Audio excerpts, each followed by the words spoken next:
그래서 공식 같은 경우는 원래 60에서 70%만 믿고 나머지 부분에서는 여러분들이 움직이는 심리에 대해서 생각을 해야 되는데요. 사실 여러분들 제 책에서는 5가지를 얘기를 해요. 첫 번째, 공급. 근데 공급 얘기하게 되면 앞에서 강의하면 짜증나죠. 다 아는 내용인데. 많이들 알아요, 이제는. 그리고 수요에 대한 것도 알아요. 근데 이제는 수요하고 실수요하고 투자수를 구분해야 돼요. 여러분들 침체장에 실수요하고 투자수요 중에 뭐가 있을까요? 투자수요가 있을까요? 없을까요? 없죠. 그래서 침체장 때는 투자수요를 볼 필요가 없어요. 자, 근데 상승장이야. 실수요하고 투자수요에게 어디가 영향이 커져요? 투자수요에 영향이 커져. 영향이 커지거든요. 근데 여러분 투자수요가 기하급수로 커질까요? 아니면 조금 늘까요? 무슨 말이지? 헷갈리는데? 여러분들 그럴 때 상식적으로 질문하는 거죠. 여러분 돈이 된다고 했을 때 여러분 돈이 충분히 여기 있어요? 자, 그러면 여러분 한 채 살까요? 2채 살까요? 돈 되는 대로 살까요? 돈 되는 대로 사죠? 돈독이 올랐는데. 그러면 여러분 혼자가 침체장 때는 수요 몇 개? 1개죠. 상승장에는 무한대예요. 돈 있는 대로. 엄청나게 움직임이 다르단 말이에요. 그래서 볼 때 투자 수요와 실수요를 분리해야 돼요. 자, 그 다음에 아까 제가 전세 가격 얘기했죠? 전세 가격이 있고, 아까 제가 그래서 그 정규 강의 때 실수요와 투자 수요 부분을 갖다가 별도로 빼서 굉장히 중요하게 강의를 하려고 하는 거고, 거기에 전세 가격을 엮는다고 했던 이유가 거기 있는데, 바로 이런 식으로 해서 여기에 정책 하나가 또 들어가죠. 이 5가지만 보면 돼요. 근데 5가지를 보면서 여러분들은 현재 상황에 두려워한단 말이에요. 신문지상에 요즘에 맨날 떨어진다는 얘기 나오니까 신사임당 방송 가면 지겨워 죽겠어요. 맨날 하락한다는 기사 가져와가지고 돼요? 안 돼요? 이거 맨날 물어봐요. 이것들이 돌면서 움직이는 과정이 다 맞물리는데 이때 심리가 영향을 준단 말이죠.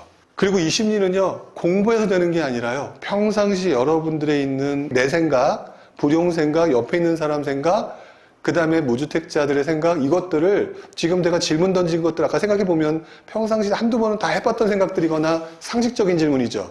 그래서 이것들이 상식적이라는 걸 이해하기 시작하게 되면 이때부터 투자가 쉬워져요. 근데 그게 연습이 안 돼 있는 거예요. 그러니까 맨날 달달달달 외우려고 드니까 심지어는 어떤 분이 이렇게 질문해요. 전세가율이 몇 % 되면 오르나요? 가격이. 수능 문제 풀어요? 여기가 수능 보는 데가 아니거든요. 바로 그런 차이가 있다는 걸 기억하시면 돼요. 자, 그래서 일단은 지금 보여드렸던 거 바로 이 가격의 상승을 영해주는 게 심리적인 부분이라고 말씀을 드렸고요. 이 가격 상승 가능성을 확인하는 데 있어서는 일단은 지금 가장 중요한 부분이 일반적으로 알고 있는 공식에다가 심리적인 부분을 좀 신경을 써야 돼요. 그걸 저는 이렇게 표현했거든요. 공식화된 요인이다. 아까 입주 물량, 그 다음에 전세 가격, 수요가 올라가면 공급이 줄어들면 이런 내용. 이것만 가지고 투자하려고 하면 안 된다라고 지금 얘기를 하는 거예요. 이건 다 맞다. 자, 그리고 여기에 호재가 들어와요. 아까 말했던 예타 또는 또 뭐 여러 가지가 있겠죠? 갑자기 정부가 뭐 예를 들어서 무슨 정책을 폐기했다. 무슨 정책을 한다. 이런 것들이 단발성 요인들이고요. 여기에 이 심리적으로 여러분들이 어떤 영향을 받느냐. 그래서 여러분들이 그때쯤 됐을 때, 그러하니까 어디가 올라요? 라고 얘기하는 유튜브를 보더라도, 올라요? 라고, 어디가 올라요? 라고 하면, 어디가만 기억나고 나머지 하나도 기억 안 나죠? 의식적으로 바꾸셔야 돼요. 왜 걔가 어떤 이유 때문에 오른다고 했는지, 그래서 왜 이 심리가 바뀐다고 하는 건지, 이것들이 익숙해져야만 여러분들이 억지로라도 여러분들의 방법을 바꿔요. 제가 예를 들어서 올해 전세가율이 올라간다. 하반기에 전세가율이 올라간다. 그럼 집값이 움직일 수도 있다. 자, 그런데 저는 이렇게 생각하죠. 그래서 저는 그러면 그러니까 전세가가 불안해서 집값이 올라간다라고 하면은 지금 현재 오르는 데가 어디예요? 서울 같은 경우는 강남권이죠. 그러면 노도강 올라요? 노도강 떨어진다는 얘기가 나오죠. 경기 인천은 떨어진다는 얘기 나오죠. 그쵸? 지금 상황으로 미래로 계속될 것처럼 받아들여요. 저는 그걸 어떻게 받아들이는 줄 아세요? 자, 강남 냉정하게 생각해보자. 너 할 수 있어? 못해. 그러면 신경 꺼. 그들만의 리그 대출 받을 수 있어? 못 받잖아요. 그거 왜 신경 써요? 내 거 아니잖아요. 근데 여기가 오르는데 오르면 뭐 할 건데 네 거 아닌데. 아주 심플하게 하는 거죠. 그러면 지금 그대로 오른 데 있어? 없네. 그러면 그중에 오를 가능성이 있는 데가 어딜까? 그러면 이제 일반인들의 생각을 해보는 거죠. 전세 가격이 올라가고 뭐가 올라가고 신문지상에서 무슨 얘기가 나오는데 서민들한테 또는 젊은 애들한테 80% 해준대 안 해준대요? 해준대죠. 그러면 얘네들이 집을 사겠네? 어디 살까? 만약 사면 어디 살까? 안 살 수도 있지만 산다면 어디 살까? 자, 이게 바로 생각의 진행이에요. 자, 그러면 여러분 솔직히 또 질문을 하는 거예요. 여러분들 본인한테 질문, 친구들한테 질문, 제가 하듯이. 그래도 걔네들은 아는 게 없어서 경기도가 좋다고 생각할까요? 아니죠. 서울, 경기, 인천 어디를 먼저 생각할까요? 서울이죠. 서울인데 강남을 이때 버렸죠. 그럼 그 다음에 어디일까요? 마용성이겠죠. 마용성 할 수 있어요? 없어요? 그놈이 그놈이죠. 그쵸? 그러면 그 다음에 어디 가겠어? 노도강이든. 그러면 여러분 그럼 노도강 근데 요즘 떨어져. 가만있어 봐. 떨어진다네? 떨어지면 다시 걔네들이 갈 수 있을 때 그러면 이제 물어보는 거죠. 주변 애들한테, 걔네들한테. 너 노도강 갈래? 은평구 갈래?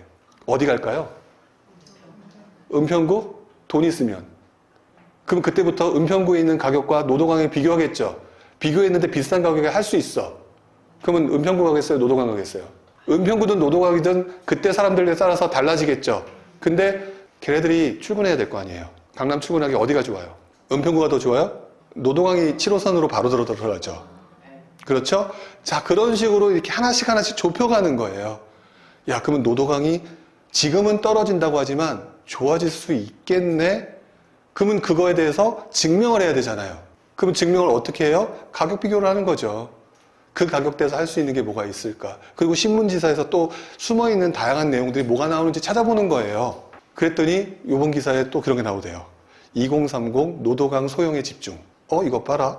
자, 이런 식으로 내 생각과 같은 거와 다른 것들을 계속해서 비교하시는 거예요. 자, 그런 식으로 찾아가는 과정이 여러분들이 연습하는 과정입니다. 근데 이런 얘기 하시는 분을 거의 본 적이 없어요. 스터디할 때도 보면 다들 인구만 조사해요. 교통망만 조사해요. 아까 뭐라고 그랬어요? 이건 굉장히 긴 요인이에요. 근데 우리는 사람들의 움직임을 찾아야 되잖아요. 인구 보면 움직이는 게 보여요? 전출된 결과만 나오죠. 그쵸? 그래서 앞으로 움직일 것을 찾아야 되는 거잖아요. 그 앞으로 움직이는 게 바로 이 심리적인 부분이라는 거죠. 근데 얘기는 들을 때는 쉬울 것 같은데 내가 해보면 어려울 것 같아요. 그래서 사람들과 사람들을 어울리게 하는 거예요. 그래서 얘기를 나누게끔 해야죠. 그래서 공급과 각종 전세 가격, 그 다음에 뭐 학군이나 교육, 뭐 이런 것들 기본적인 공식 요인들이 있죠. 이것들을 기본적으로 다 조사를 하고 대부분 여기까지만 하고 끝내. 그리고 여기가 오를까요? 떨어질까요? 가격 조사하는데 그게 아니란 말이죠.